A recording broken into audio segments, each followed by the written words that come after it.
Hi, my name is Calypso and welcome to my channel. My channel is about knitting. As you can see, this is my stash. I also do spinning, but not as much as knitting, unfortunately. I have my own knitting patterns on my website and on my Ravelry as well. I'm standing in front of my stash. As you can see, it's not very big. I'm not a very big stash person. I have here yarn for a couple of projects, and I always mostly have like specific projects in mind that I want to make with these, either patterns that I have chosen that are my favorites on Ravelry or some idea that is in my head. And I also do have fibers for spinning because I love spinning, but unfortunately I don't have that much time for spinning. I spend more time on knitting than on spinning. And I just spent a couple of weeks, 4 weeks in Japan. It was my second time in Japan. My first time was 2015, so 10 years ago. I did study abroad program for 6 months in Tokyo, and now I went back to Japan to visit a friend.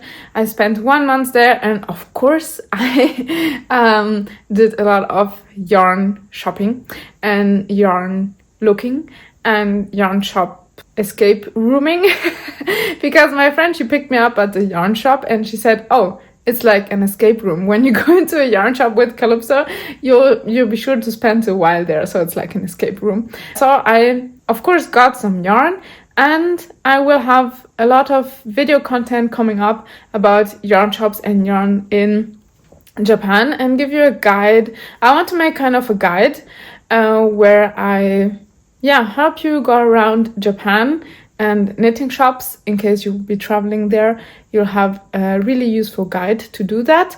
And what I want to show you is that my stash has increased considerably because, of course, I do not travel so often to Japan. So I have increased my stash, and now my stash looks like this. So this is kind of 1, 2, 3, 4, 5 or 6 projects. I don't know exactly. These are my beautiful yarns I'm really happy about. All of them are Japanese yarns. Also some spinning yarn fibers and some locks for spinning, as well as books. I love books, and they were not so expensive. So these are my beautiful new acquisitions. This is all Japanese yarn, including the books are Japanese books. Not all the books on this pile are new. 2 of them I will show you right away. I had them already before, but they are Japanese as well. And I want to make a video kind of soon where I will introduce you to all these yarns that I bought, and also to the books more in detail, which are incredible. And so let's dive into the new project. The project is a project that I will make mainly with scrap yarns, but a little bit of new yarns that I bought in Japan. So let's dive into the new project. I will introduce you to the yarns that I will use for this project, and it is kind of inspired in this sweater that I'm wearing right now. This sweater I improvised. I just made it up spontaneously, and it is made with intarsia mainly and knitted with Sandnesgarn Tynn Pure Gynt. Now I will use a whole variety of yarns and maybe incorporate some lace as well. So in my experience as a knitter, I kind of go through phases where I navigate towards, or where I'm drawn towards certain colors or certain color schemes. And lately I've been a lot into some kind of soft pink colors and really softer colors. Although usually, or in general, I'm more a person who really likes super bold colors. Like red is my favorite color, but a really strong, like Bordeaux red is like red wine red is my favorite.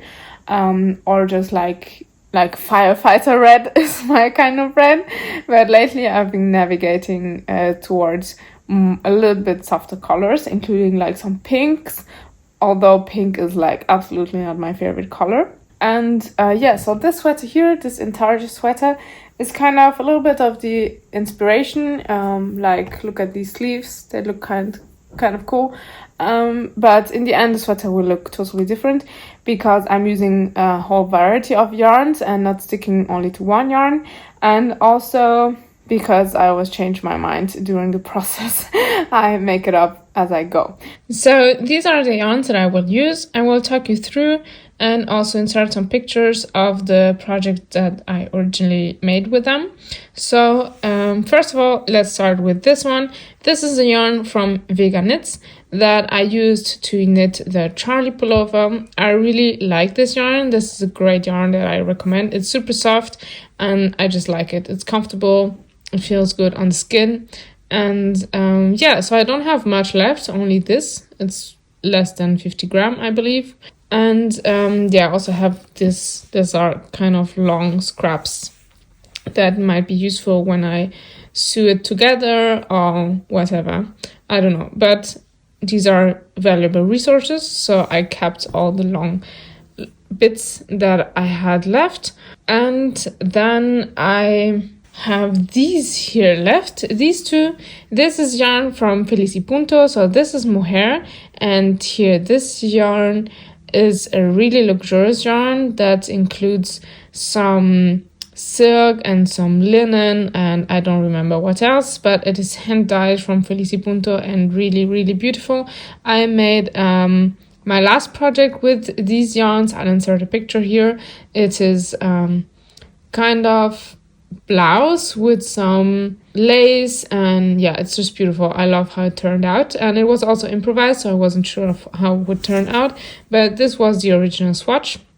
So this is the yarn, the lace pattern, and this is how the colors look of the hand-dyed yarn, so really pretty. And then I have these here left.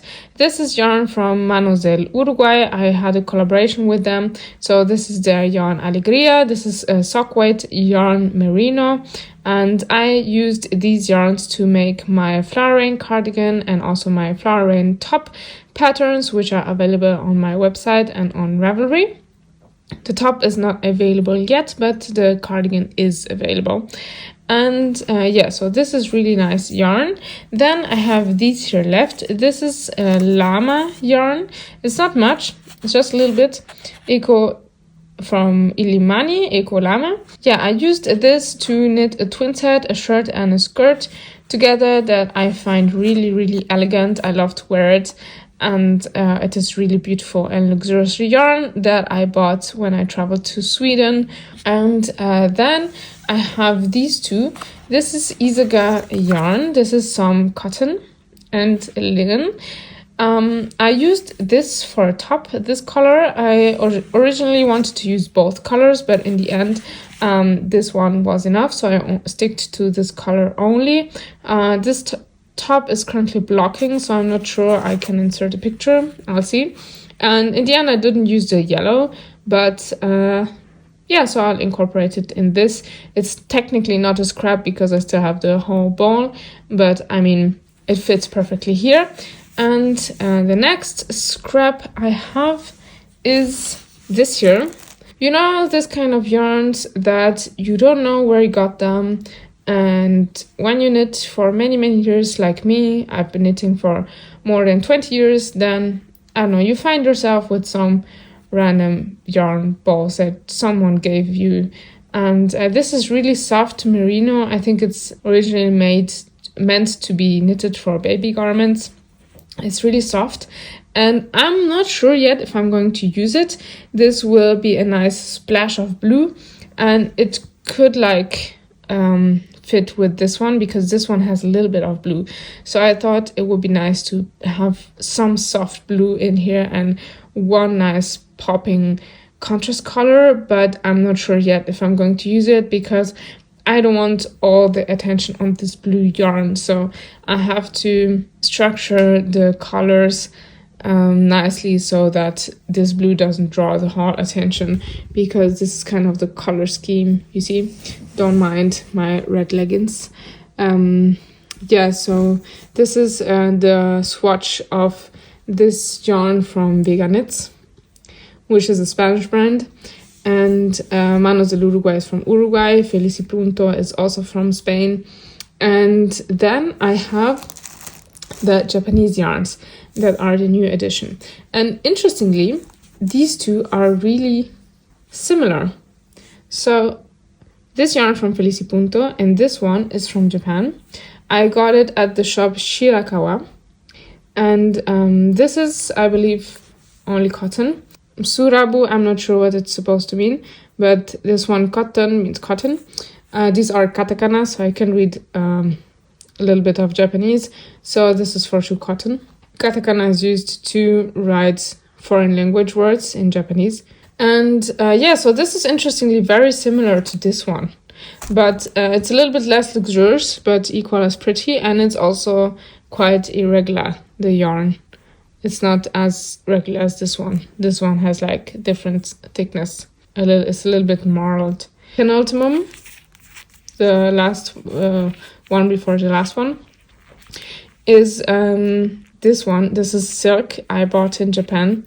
It is so soft and so shiny. I couldn't resist. I thought I'll buy one and use it in this project that I already had in mind before I traveled to Japan. Shiruku here. Shiruku, 100% silk. From Richmore, made in Japan. This is just dream. Beautiful. Beautiful. And finally, I have this. This is also silk, but it's totally different than this other type of silk. This one is a little bit irregular and not that soft. I don't know how you call this in English. In German, I know the difference, but in English, I don't know. Because both are silk, but this is totally different than this one. This one I bought at Okadaya. This is the big, huge mall for yarn in Tokyo, in Shinjuku. There will be some content coming up about that. And this I bought at the Knitting Bird, which is a really cute yarn shop also in Tokyo that I strongly recommend. So in German, we call this kind of silk Burettseide, Burett silk, which means that this is actually spun. This is made with leftovers from the production of silk. So you have to spin the fibers of the silk that is kind of left over in the production. And this is why the yarn is irregular and also not so shiny.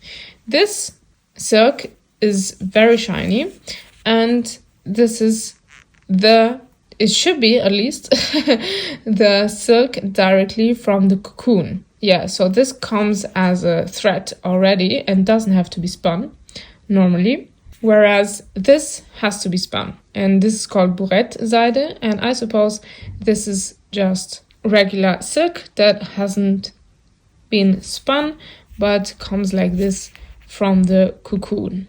Let me know in the comments if you know more about it, or if you know the English terminology for these different types of silks. So yeah, this is the yarn I will use for the scrap project, and I want to use these books to find some cool stitches. I want to find a cool edge. So here you have also some ideas for edgings, and I will choose an edging from there, and I think I will start.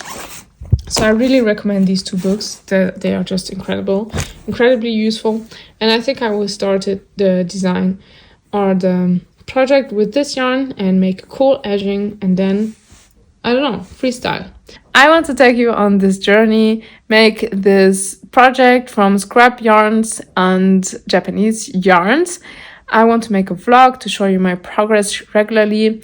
Probably once a week, I will upload a video where I show you my progress on this project. So enjoy. My name is Calypso, and subscribe to the channel if you want to know more about this project and about me. And watch all the interviews that I have on my channel. I love to travel and to interview people and kind of review yarn shops. So yeah, enjoy. See you soon.